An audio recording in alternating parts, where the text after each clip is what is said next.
प्रथम वर्ष के विद्यार्थियों, इसके पूर्व की कक्षा में हमने हिंदी साहित्य की कक्षा में पद्मावती के विषय में जानकारी प्राप्त की थी। पद्मावती परमात्मा के रूप में थी और राजा रत्नसेन आत्मा के रूप में था। जब आत्मा रूपी रत्नसेन पद्मावती रूपी परमात्मा से मिलने के लिए साधना करने हेतु छटपटाने लगा तो वो प्राप्ति के लिए उसकी ओर बढ़ा। हमने वो प्रसंग इसका पढ़ा था। पद्मावत में नागमती और पद्मावती दोनों राजा रत्नसेन की पत्नियां थीं। जब रत्नसेन पद्मावती को प्राप्त हेतु साधना करने चला गया, उसके विवाह हेतु प्रयत्न करने चला गया, तो उसकी पूर्व पत्नी नागमती के मन में जो रत्नसेन के जाने पर वियोग की भावना पैदा हुई थी, उस वियोग की भावना को नागमती वियोग खंड में हम आज पढ़ेंगे। नागमती वियोग खंड जायसी का एक अभूतपूर्वक अद्वितीय वियोग वर्णन है। भक्ति काल में ऐसा वियोग का सुंदर वियोग वर्णन और कहीं देखने को नहीं मिलता है। हम आज उस नागमती के वियोग खंड की व्याख्या करेंगे। नागमती चितूर पथ हेरा, प्यू जो गए पुनिकीन न फेरा। नागर काहू नारी बस परा, तेई मोर प्यू मोसो हरा। सुआ काल होई लेगा पियू, पियू नहीं जात जात बरु जीव। मयऊ नारायण बावन करा, राज करत राजा बलचरा। इसमें नागमती अपने पति के जाने के बाद में वो विरह से व्याकुल हो गई है और वो कह रही है कि नागमती चित्तौड़ पथ हेरा। नागमती चित्तौड़ की तरफ बराबर अपने की ओर देख रही है। नागमती चित्तौड़ पथ हेरा मार्ग की ओर देख रही है।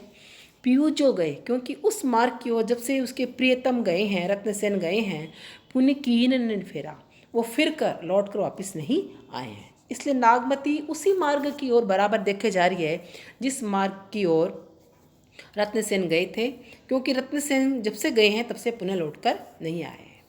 नागर काहू नारी पसपरा। नागमती कह रही है कि मेरा जो पति है, नागर यानी पति, काहू नारी बसपरा, मुझे लगता है मेरा पति है किसी नारी के वश में हो गया है। तेई मोर प्यू मोसुहारा, उस नारी ने ही मेरे पति को मेरे विरुद्ध हर लिया है। नागर काहू नारी बसपरा, तेई मोर प्यू मोसोहरा। सुआ काल होई ले गया प्यू। तो वो जो नारी थी, उस नारी ने मेरे पति को लिया और सुआ हीरामन तोता जो है, सुआ काल होई लेगा प्यू, जो हीरामन तोता है वो मेरे प्रिय को अपने साथ ले गया। पीहू नहीं जात जात बरुजू, वो मेरे प्रिय को ही नहीं ले गया वरन मेरे प्राणों को भी अपने साथ में ले गया। भयो नारायण बावन करा, राज करत राजा बलचरा। भयो नारायण बावन, अब वो नागमती जो है यहाँ पर वो उदाहरण दे रही है भयो नारायण बावन करा, कि जिस प्रकार से विष्णु जी ने बौने का रूप धारण करके राज करत राजा बलिचरा, राज करते हुए राजा बलि को छल से हर लिया था, यानी उसके राज्य को ले लिया था। राजा बलि को जिस प्रकार छल पूर्वक हर लिया था, उसी प्रकार हीरामन तोता भी मेरे पति को छल पूर्वक हल के ले गया। कर्ण पास ज्यों के छंदू, विप्र रूप धरि झिलमिल इंदु।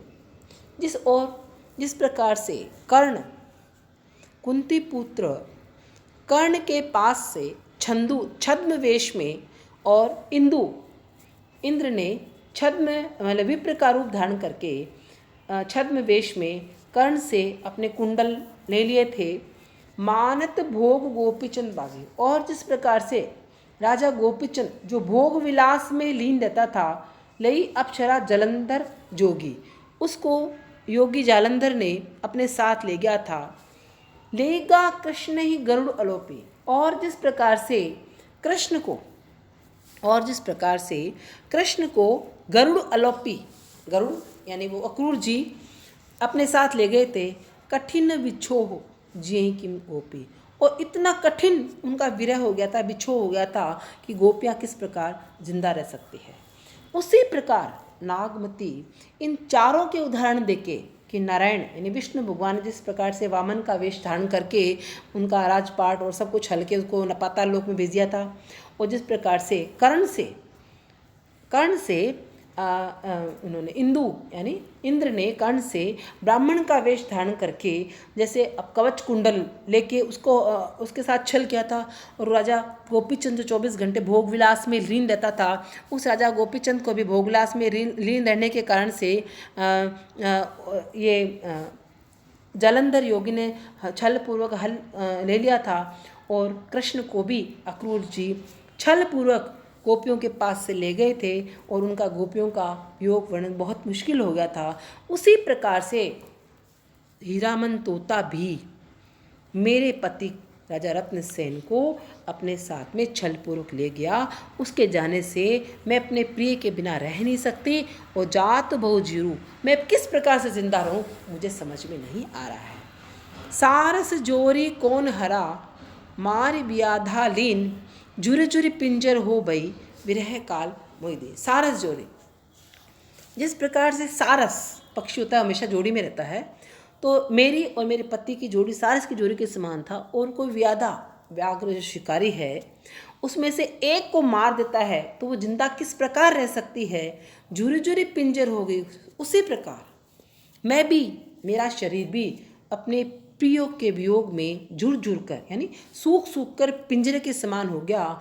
विरह काल मोहि दिन, मुझे ये हीरामन तोता मुझे विरह काल दे गया, और उस कारण से मतलब विरह की स्थिति मुझे दे गया। मेरे पति को ले जाने के बाद में विरह की स्थिति मुझे दे गया, और मेरा शरीर सूख सूख कर पिंजरे के समान हो गया। तो इस प्रकार इस पद में नागमती ने अपने प्रिय के चले जाने के बाद में उसके अनुसार जिसको हीरामन तोता अपने साथ ले गया था के बाद में मेरी क्या स्थिति होती है, उस स्थिति के विषय में बताते हुए अपने वियोग वर्णन का इन्होंने वर्णन किया है। अब दूसरा जो पद है वो है सावन बरस मेह अति पानी, भरनी परी वो विरह जुरानी। नागमती का विरह वर्णन जो था उसमें अब सावन के महीने का वर्णन है। सावन के महीने के वर्णन का करते हुए कवि इसमें कह रहे हैं सावन के महीने में बरसात होती थी, तो सावन के महीने में बरसात होने से चारों तरफ बहुत पानी हो गया। भरी मतलब ये पृथ्वी जो है चारों तरफ पानी से भर गई है। हो विरह जुलानी, लेकिन मैं तो विरह कारण अभी भी झुलस रही। लाग पुनर्वसु पीऊ ने देखा, ये कह रहे हैं कि पुनर्वसु नक्षत्र लग गया है, लेकिन प्रिय ने अभी तक पुनर्वसु नक्षत्र को नहीं देखा है। भई बावरी कंत सिरे का, अब मैं अपने पति के विरह में बावली हो गई हूँ, क्योंकि मेरा पति मेरे पास में नहीं है। ये कह रहे हैं कि मेरा मतलब सरे का चतुर्पति जो है मेरे पास नहीं है, और ये पुनर्वसु नक्षत्र आने के बाद में मैं अपने प्रिय को नहीं देख पा रही हूँ, इसलिए मेरा चतुर्पति कहाँ है मुझे पता नहीं है। मेरी पति के जाने के बाद में रकत के आंसू पर ही भूई टूटी, रेंग चली जस वीर ब्यूटी। मेरे पति के जाने के बाद से मेरी आँखों से रकत के आंसू, मेरी आँखों से रक्त के आंसू गिरने लगे हैं। पर ही भूई टूटी, और टूट टूट कर पृथ्वी पर गिरने। आँखों से आंसू मोतियों के समान जैसे गिनते हैं। हमारे यहाँ तो हिंदी साहित्य में तो ये आंसू रक्त के नहीं होते हैं, लेकिन मसनवी शैली के अंदर आंसू को रक्त के आंसू ये जायसी ने इनका वर्णन किया है। तो जो रक्त के आंसू टूट टूट कर पृथ्वी पे गिर रहे हैं वो ऐसे लग रहे हैं रेंगी चली जैसे वीर बेहुटी, जैसे कोई वीर बेहुटियाँ रेंगती हुई चलने लगी हैं। सखी ने रचा प्यू संग हिंडोला। अब क्योंकि सावन का महीना है, सावन के महीने में हमारे ये कवि ने इसमें हमारे हिंदुओं के व्रत त्यौहार, हिंदुओं की परंपराओं का भी इसमें निर्वाह किया है। तो कवि कह रहे हैं कि ये सखी रचा प्यू संग हिंडोला, सखियों ने अपने प्रिय के साथ में हिंडोले पे झूला झूल रही है। हरी हरी भूमि, चारों तरफ भूमि हरियाली हो गई है। कुसुम्बी चोला, वो कुसुम्बी रंग के वस्त्र उन्होंने पहन रखे हैं, लाल पीले रंग के वस्त्र उन्होंने पहन रखे हैं। लाल कुसुम्बी चोला पृथ्वी के लिए भी आ सकता है यहाँ पर, और नारियों के लिए भी आ सकता है कि स्त्रियाँ सुंदर कुसुम्बी लाल पीले केसरी रंग के वस्त्र पहने हुए हैं, और हरी भूमि पर लाल पीले फूल आते हैं, इसलिए दोनों तरह से इसमें हो रहा है। ये हिंडोल अस डोले मोरा, लेकिन क्योंकि मेरा पति मेरे साथ नहीं है, इसलिए मेरा हृदय, ये हिंडोल अस डोले मोरा, मेरा जो हृदय है हिंडोले के समान डोल रहा है। विरह झुलाई दे झकझोरा, और उसमें विरह जो है, स्त्रियों को तो, सखियों को तो उसके पति हिंडोले दे रहे हैं, ये कह रहे हैं कि विरह मुझे झुलाई दे झकझोरा, मतलब झकझोर रहा है, झुला रहा है। ऐसा एक दोहा बिहारी ने भी लिखा है कि जब विरह के कारण मेरी स्थिति ऐसी हो गई है कि जब मैं श्वास लेती हूँ तो साथ पीछे जाती हूँ, और श्वास छोड़ती हूँ तो साथ आगे जाती हूँ। इस तरह से मैं रात दिन हिंडोरे पे चढ़ी, हिंडोरे से लगी शासन हुआ। ये ऐसा दोहा मैंने आपको बिहारी जब पढ़ाया था, उसमें भी ऐसा एक पद है। बाट असूज अथा गंभीरी, जीव बाउर बा फेर भंभीरी। बाट यानी रास्ता जो है, असूज मुझे अब रास्ता नहीं दिखाई दे रहा है, अथा गंभीर यानी पानी चारों तरफ इतना ज़्यादा हो गया है कि मुझे मार्ग दिखाई दे रहा है। जीव बाउर मेरा मन जो है बावला हो गया है। भा फिरे भभीरी, और भभीरी के समान मेरा मन चारों तरफ फिरने लग गया है। जग जल बूढ़ जहाँ लगी ताकि, जहाँ भी जिधर भी मैं देखती हूँ चारों तरफ जल जो है, जग जल बूढ़, चारों तरफ जल से डूबी हुई पृथ्वी दिखाई दे रही है। मोरी नाव खेवक बिनु थाके, हे प्रिय, हे पतिदेव, आपके बिना मेरी नाव को खेने वाला कोई नहीं है। पर्वत समुद्र अगम बिच, बीहड़ वन वन ढाक, किमि के भेंटो कंत तुम, ना मोई पावन।